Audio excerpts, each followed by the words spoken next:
ଆସିଲା ଘୂର୍ଣ୍ଣିବଳୟ ଆସିଲା ଘୂର୍ଣ୍ଣିବଳୟ ପ୍ରଭାବର ବର୍ଷା ଜାରି 7 ଜିଲ୍ଲାକୁ ପ୍ରବଳରୁ ବର୍ଷୁଛି ଆହୁରି ବର୍ଷିବ। ମୌସୁମୀ ଟ୍ରଫ୍ ଲାଇନ୍ ଓ ଘୂର୍ଣ୍ଣିବଳୟ ପ୍ରଭାବରେ ରାଜ୍ୟରେ ବର୍ଷା ଜାରି ରହିଛି। ଆଜି ପ୍ରବଳ ବର୍ଷା ପାଇଁ 7 ଜିଲ୍ଲାକୁ ୟେଲୋ ୱାର୍ଣ୍ଣିଂ ଜାରି ହୋଇଛି।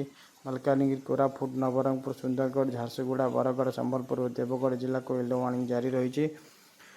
9 ତାରିଖ ପରଠାରୁ ସାମାନ୍ୟ କମିବ ବର୍ଷା ପରିମାଣ, କିନ୍ତୁ ଅଧିକାଂଶ ସ୍ଥାନରେ କାଁ ଭାଁ ସମ୍ଭାବନା ରହିଥିବା ପାଣିପାଗ ବିଭାଗ ସୂଚନା ଦେଇଛି। 5 ରୁ 7 ଯାଏ ରାଜ୍ୟରେ ବର୍ଷା ଲାଗି ରହିବ। ସେପଟେ ରାଜ୍ୟରେ ଏଯାଏ 560.3 ମିମି ବର୍ଷା ରେକର୍ଡ ହୋଇଛି। ମୌସୁମୀ ଋତୁରେ ଏହି ସମୟରେ ସ୍ୱାଭାବିକ ବର୍ଷା ପରିମାଣ 629.3 ମିମି ଥିବା ବେଳେ 11% ନିଆଁଟିଆ ବର୍ଷା ରହିଛି। ଗୋଟିଏ ଜିଲ୍ଲା ମାଲକାନଗିରିରେ ସର୍ବାଧିକ ବର୍ଷା ରେକର୍ଡ ହୋଇଥିବା ବେଳେ 3ଟି ଜିଲ୍ଲାରେ ଅଧିକ, 15 ଜିଲ୍ଲାରେ ସ୍ୱାଭାବିକ ଓ 11 ଜିଲ୍ଲାରେ ନିଆଁଟିଆ ବର୍ଷା ରେକର୍ଡ କରାଯାଇଛି। ଭିଡ଼ିଓଟି ଭଲ ଲାଗିଲେ ଲାଇକ୍, ସେୟାର, ସବସ୍କ୍ରାଇବ୍ କରିବେ।